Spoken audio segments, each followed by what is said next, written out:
สวัสดีค่ะแม่ หนูกลับมาแล้วค่ะ สวัสดีค่ะแม่ หนูกลับมาแล้วค่ะ วันนี้เรียนเป็นอย่างไรบ้างลูก วันนี้เรียนเป็นอย่างไรบ้างลูก วันนี้เรียนหลายวิชาเลยค่ะ เหนื่อยนิดหน่อย วันนี้เรียนหลายวิชาเลยค่ะ เหนื่อยนิดหน่อย แล้ววันนี้มีการบ้านไหม แล้ววันนี้มีการบ้านไหม มีค่ะ อาจารย์ให้ทำรายงานด้วย มีค่ะ อาจารย์ให้ทำรายงานด้วย นั้นไปพักก่อนก็ได้ เดี๋ยวค่อยช่วยแม่ทำกับข้าว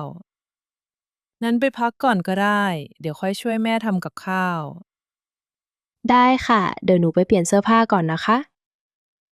ได้ค่ะ เดี๋ยวหนูไปเปลี่ยนเสื้อผ้าก่อนนะคะ ดีเลยลูก แล้วค่อยลงมาที่ครัวนะ ดีเลยลูก แล้วค่อยลงมาที่ครัวนะ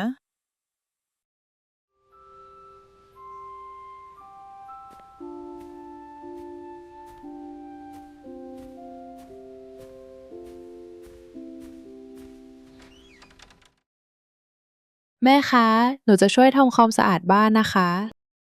แม่คะ หนูจะช่วยทำความสะอาดบ้านนะคะ ดีมากลูก บ้านเราจะได้สะอาด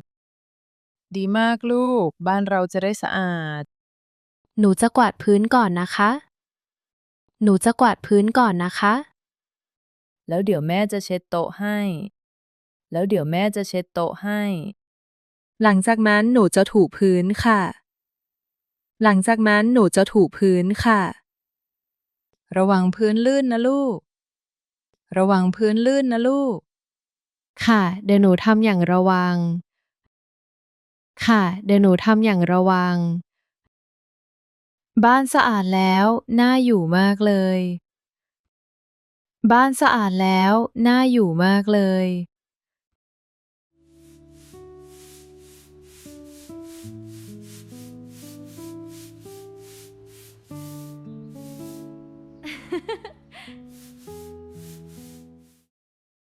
แม่คะ วันนี้เราจะทำอาหารอะไรดี แม่คะ วันนี้เราจะทำอาหารอะไรดี วันนี้แม่อยากทำอาหารเหนือ วันนี้แม่อยากทำอาหารเหนือ ดีเลยค่ะ หนูชอบอาหารเหนือมาก ดีเลยค่ะ หนูชอบอาหารเหนือมาก เราจะทำแกงฮังเลแล้วก็น้ำพริกหนุ่ม เราจะทำแกงฮังเลแล้วก็น้ำพริกหนุ่ม ต้องเตรียมอะไรบ้างคะ ต้องเตรียมอะไรบ้างคะ เตรียมหมู หอม กระเทียม แล้วก็พริก เตรียมหมู หอม กระเทียม แล้วก็พริก เดี๋ยวหนูช่วยหั่นผักนะคะ เดี๋ยวหนูช่วยหั่นผักนะคะ นั้นแม่จะเตรียมเครื่องแกง นั้นแม่จะเตรียมเครื่องแกง กลิ่นหอมมากเลยค่ะ กลิ่นหอมมากเลยค่ะ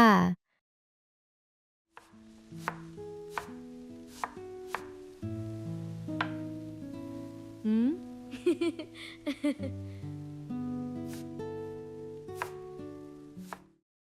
วันนี้อาหารน่ากินมากเลย วันนี้อาหารน่ากินมากเลย ลูกช่วยแม่ทำอาหารด้วยนะ ลูกช่วยแม่ทำอาหารด้วยนะ วันนี้เรียนเป็นอย่างไรบ้าง วันนี้เรียนเป็นอย่างไรบ้าง วันนี้เรียนหนักนิดหน่อยค่ะ แต่สนุกดี วันนี้เรียนหนักนิดหน่อยค่ะ แต่สนุกดี แล้วกันบ้านล่ะ เยอะไหม แล้วกันบ้านล่ะ เยอะไหม เยอะค่ะ ต้องทำรายงานด้วย เยอะค่ะ ต้องทำรายงานด้วย แล้วพ่อทำงานเป็นอย่างไรบ้างคะ แล้วพ่อทำงานเป็นอย่างไรบ้างคะ วันนี้งานยุ่งนิดหน่อย แต่ก็เรียบร้อยดี วันนี้งานยุ่งนิดหน่อย แต่ก็เรียบร้อยดี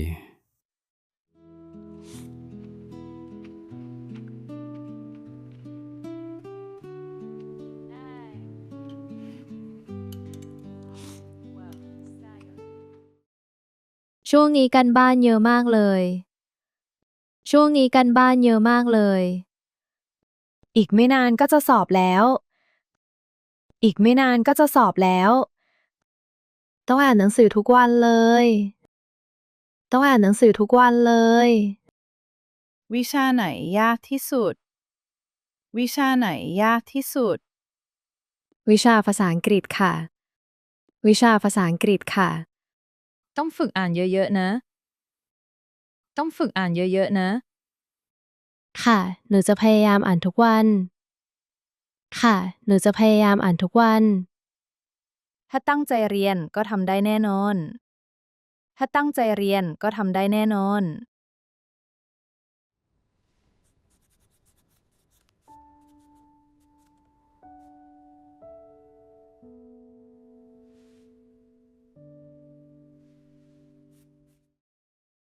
แม่กำลังจะไปตลาด ลูกจะไปด้วยไหม แม่กำลังจะไปตลาด ลูกจะไปด้วยไหม ไปค่ะ หนูอยากไปด้วย ไปค่ะ หนูอยากไปด้วย งั้นรีบเตรียมตัวนะ งั้นรีบเตรียมตัวนะ ค่ะ เดี๋ยวหนูไว้เปลี่ยนเสื้อผ้าก่อน ค่ะ เดี๋ยวหนูไว้เปลี่ยนเสื้อผ้าก่อน วันนี้เราจะไปซื้อผักผลไม้แล้วก็เนื้อสัตว์ วันนี้เราจะไปซื้อผักผลไม้แล้วก็เนื้อสัตว์ ดีเลยค่ะ หนูอยากช่วยเลือกของ ดีเลยค่ะ หนูอยากช่วยเลือกของ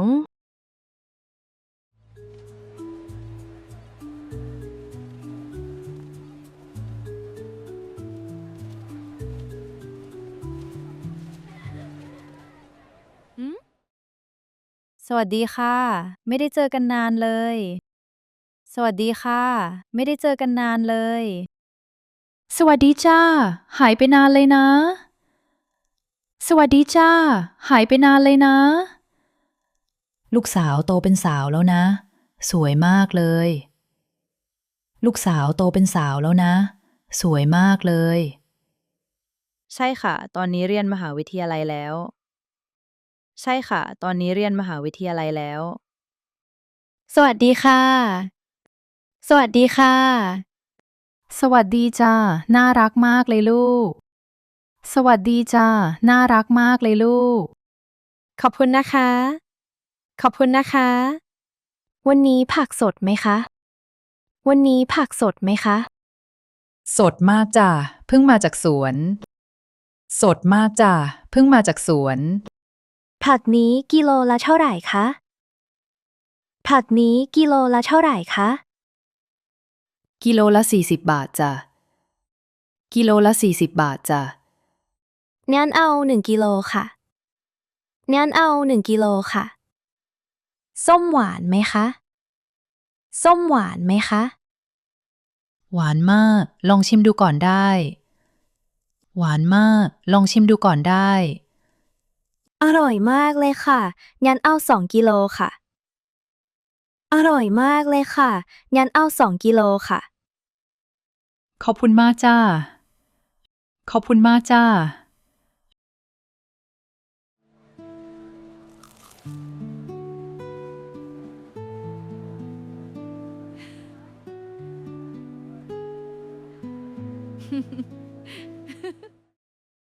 สวัสดี วันนี้ว่างไหม สวัสดี วันนี้ว่างไหม ว่างนะ มีอะไรหรือเปล่า ว่างนะ มีอะไรหรือเปล่า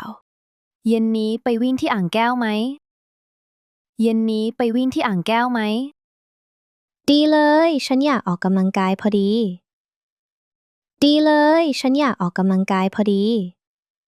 งั้นเจอกันตอน6 โมงเย็นนะ งั้นเจอกันตอน6 โมงเย็นนะ ได้เลย เดี๋ยวฉันขับมอเตอร์ไซค์ไป ได้เลย เดี๋ยวฉันขับมอเตอร์ไซค์ไป โอเค เจอกันที่อ่างแก้ว โอเค เจอกันที่อ่างแก้ว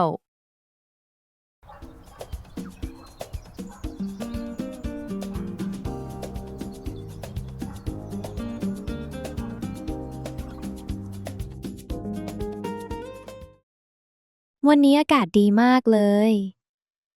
วันนี้อากาศดีมากเลย ใช่วิวที่อ่างแก้วสวยมาก ใช่วิวที่อ่างแก้วสวยมาก คนมาออกกำลังกายเยอะเหมือนกัน คนมาออกกำลังกายเยอะเหมือนกัน เราวิ่งรอบอ่างแก้วกันไหม เราวิ่งรอบอ่างแก้วกันไหม ดีเลย เดี๋ยววิ่งช้าๆก่อน ดีเลย เดี๋ยววิ่งช้าๆก่อน ถ้าเหนื่อยก็พักได้นะ ถ้าเหนื่อยก็พักได้นะ ได้เลย วิ่งด้วยกันสนุกดี ได้เลย วิ่งด้วยกันสนุกดี